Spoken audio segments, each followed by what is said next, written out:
mau mengawut-awut Kongres PDI Perjuangan. Karena itulah pada kesempatan ini saya mengucapkan banyak terima kasih kepada penasihat hukum yang tadi juga analisis sementara ini logika hukumnya tidak cukup kuat, sehingga tentu saja kami harus mempertimbangkan secara jernih setelah kami menerima putusannya.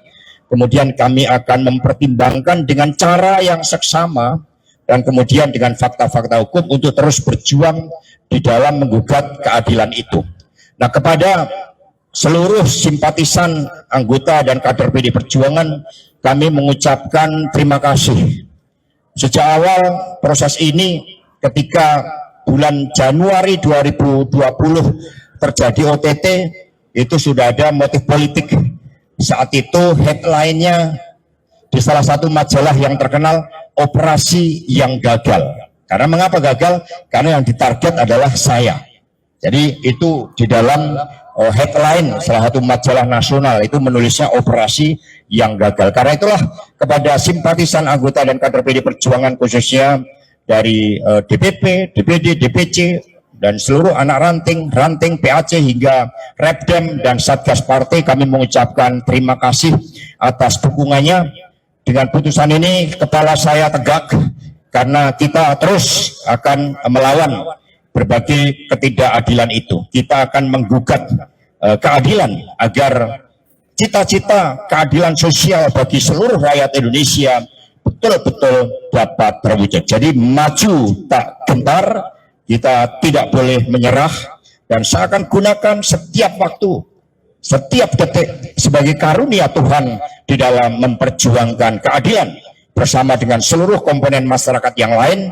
Karena kasus yang dikaitkan dengan saya, teman-teman pers, rakyat Indonesia boleh melihat putusan nomor 18 dan 28 tahun 2020, hal-hal terkait dengan dana 800 juta, 50 juta, 400 juta, semuanya sudah clear dan tidak ada kaitan dengan saya, apalagi ada suatu motif.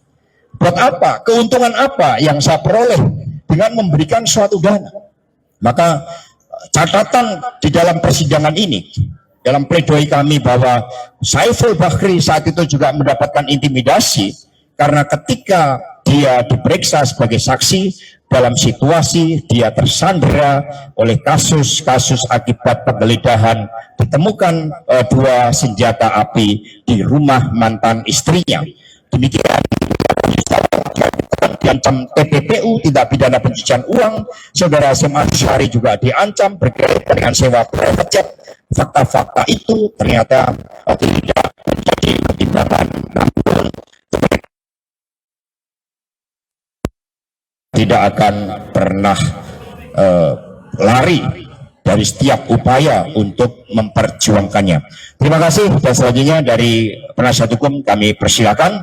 Sekali lagi, jangan pernah menyerah, majulah gentar membela keadilan. Mari!